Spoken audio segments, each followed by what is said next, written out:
Hello friends, today we are going to study about the classification of living things.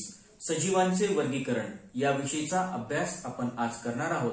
इयत्ता 5वी पासून ते 12वी पर्यंतच्या तसंच अनेक स्पर्धा परीक्षांसाठी सुद्धा हा भाग अतिशय महत्त्वाचा आहे.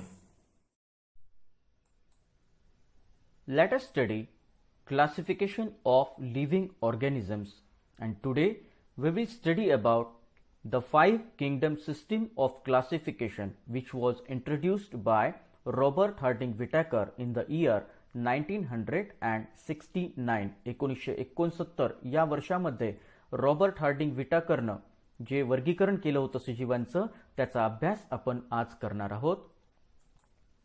The 5 kingdom system of classification can be studied with the help of a chart.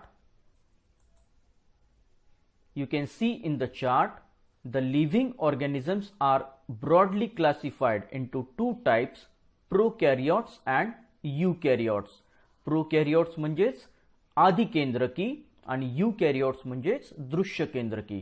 The prokaryotes are of one type, that is unicellular. प्रोकॅरियोट्स मध्ये फक्त एकाच प्रकारचे सजीव येतात. युनिसेल्युलर म्हणजेच एकपेशीय सजीव आणि एक किंगडम त्यामध्ये आहे, kingdom 1 Monera. So the first kingdom is Monera.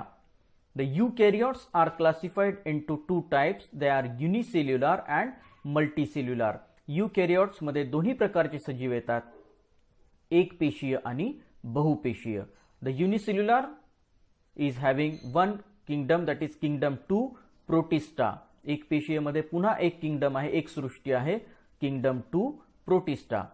The multicellular living things are again classified into 3 kingdoms. Kingdom 3rd is fungi, kingdom 4th is plantae, and kingdom 5th is animalia. So this is the broad classification of all the living organisms which was carried out by Robert Harding Whittaker. This is called the 5 kingdom system of classification.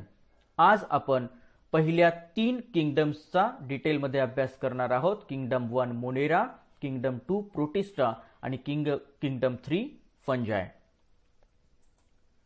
Kingdom 1 Monera. आता आपण बघूया या पहिल्या kingdom मधल्या सजीवांचे महत्त्वाचे गुणधर्म काय आहेत. What are the main characteristics. First, all the organisms are unicellular. यामध्ये सगळे एकपेशीय सजीव आहेत. दे मे बी ऑटोट्रॉफिक और हेटेरोट्रॉफिक. स्वयंपोषी किंवा परपोषी या दोन्ही प्रकारचे सजीव या सृष्टीमध्ये आढळतात. These are prokaryotic cells. सगळ्या पेशी या आदिकेंद्रकी आहेत. स्पष्टपणे दिसणारा केंद्रक यामध्ये आपल्याला दिसत नाही. फॉर एक्झाम्पल, उदाहरणार्थ, Clostridium tetani, Streptococcus pneumoniae, Staphylococcus aureus, Salmonella typhi, Vibrio cholerae या प्रकारचे सजीव आपल्याला या पहिल्या सृष्टीमध्ये दिसतात. Kingdom 1 Monera. नाव द किंगडम 2 प्रोटिस्टा. दुसरी सृष्टी आहे प्रोटिस्टा. महत्वाचे गुणधर्म काय आहेत. What are the main characteristics of protista.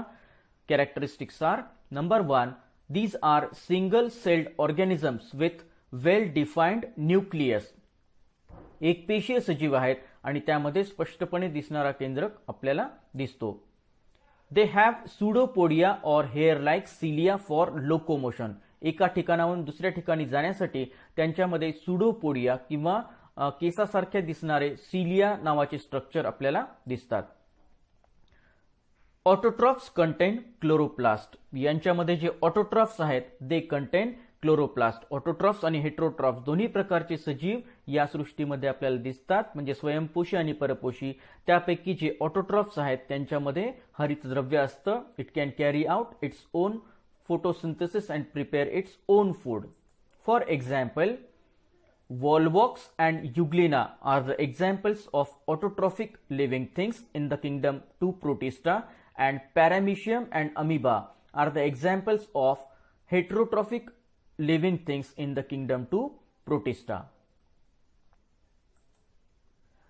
Third kingdom, kingdom 3 Fungi.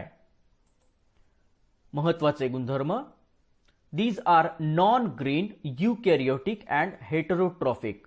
यामध्ये हरितद्रव्य नसतं, अहरित आहेत, युकॅरियोटिक दृश्यकेंद्रकी आहेत आणि हेटेरोट्रॉफिक म्हणजेच परजीवी आहेत.